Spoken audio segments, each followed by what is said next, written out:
But first, my brain dump. It's a stunning seismic bombshell that sends shockwaves across America and indeed the rest of the world. An unprecedented leak from the US Supreme Court shows that America's most powerful judges are about to overturn Roe versus Wade.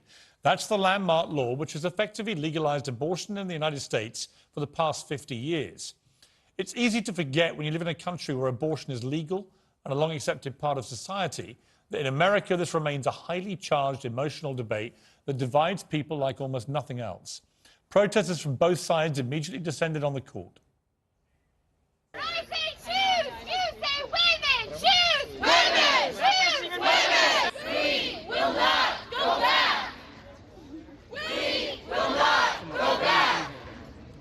We will not go back!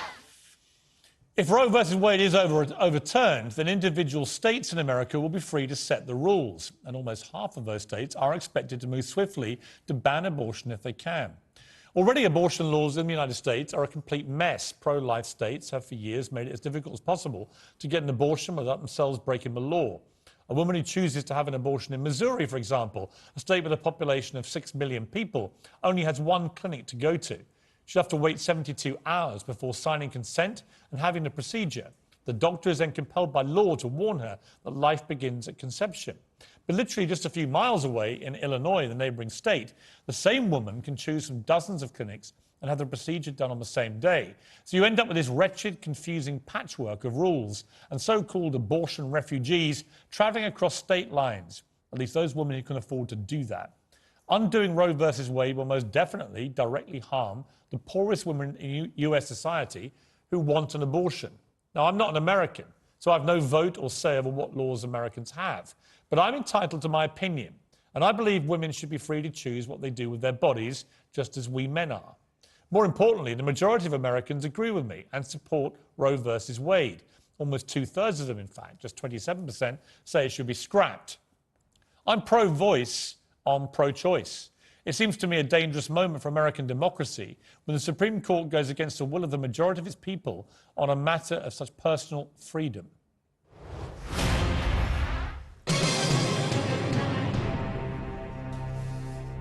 Well, it's that million-dollar question again, isn't it? The treacherous puzzler that's frazzling even the world's biggest brains. What is it? Is it what's dark matter? Nope, not that one. How big is the universe? Nope.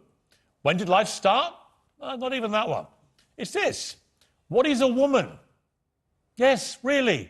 Scottish nationalist leader Nicola Sturgeon is the latest politician to be tied in knots of petrified panic by this completely innocuous question.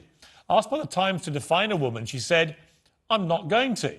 I'm just not going to get into this debate at a level that's simplified and has lurid headlines. Trans people are amongst possibly the most stigmatised and discriminated against minorities in our society. For heaven's sake, Nicola, it's not a debate. It's literally a word. There's a very simple meaning. It's got nothing to do with trans rights. It's entirely possible to support equal rights for trans people as I do and answer this simple question with a simple answer. Just check any dictionary in the world and you'll find that a woman is defined as an adult human female. That's it. That's the answer. And when you don't answer it like that, you do women and women's rights such a massive disservice. On a day when American women are on the verge of losing the right to decide what to legally do with their bodies, that definition has never been more vital or important. It's now 15 years since British toddler Madeleine Mccann was snatched from her bedroom during a family holiday in Portugal, as her parents had dinner 50 yards away with friends. Madeleine's body has never been found. She may still be alive. Nobody knows. No one's been charged over her disappearance. Very few child abduction stories grip the world quite like this one. It made global headlines amid a desperate international search to find her. And to this day, she's regularly plastered across the front pages with even the smallest of updates from police inquiries. At the centre of all this are her devastated parents, Kate and Gerry Mccann. Now, I've interviewed them several times. I've always been struck by both the terrible grief they feel for what happened to the little girl and the inevitable regret that their actions may have contributed to her disappearance. You're intelligent people, and you were certainly good parents. There's no one's questioning that from all accounts that we've all heard. It's just when you have people coming in and off a street like that, and it's not your home and it's not really secure. Again, I mean, I think it's back to the safety issue. We did not perceive an element of threat, and child abduction is so rare. Why would you ever have thought that someone was going to get into an apartment and steal your child? It just didn't enter our head. If it had, it wouldn't have happened. Right, and we've been through all these questions day in, day out. Yeah. Why, how, why? And I can only, say to myself, well, Kate, you felt really safe, and I know how much I love my children, and there's no way I'd have taken a risk. They don't need anyone to tell them they shouldn't have left Madeleine alone with her young siblings that night, however safe it may have seemed in the resort. They have to live with that decision every day, and it must eat away at their souls. But there's not a parent alive who hasn't lost sight of a child for a few moments or longer and felt that sickening dread that the McCanns have now had for 15 years. It happened to me once. I lost one of my sons for 30 minutes near a running creek. I'll never forget the desperate despair that swept over me, or the unbridled joy when he was found safe. The McCanns only have the despair. And to compound their misery, vile trolls bombard them with abuse every time Madeleine's name gets mentioned in the media again, even falsely and disgracefully accusing them of being involved in her death. To pour such vicious fuel on their endless torment is the most disgusting form of human callousness. On this 15th anniversary of her disappearance, I pray that one day the McCanns get the closure about Madeleine that they crave. Who knows, maybe she's still alive. God, that would be an amazing thing. But until then, if you have nothing compassionate to say about the McCanns, just shut up.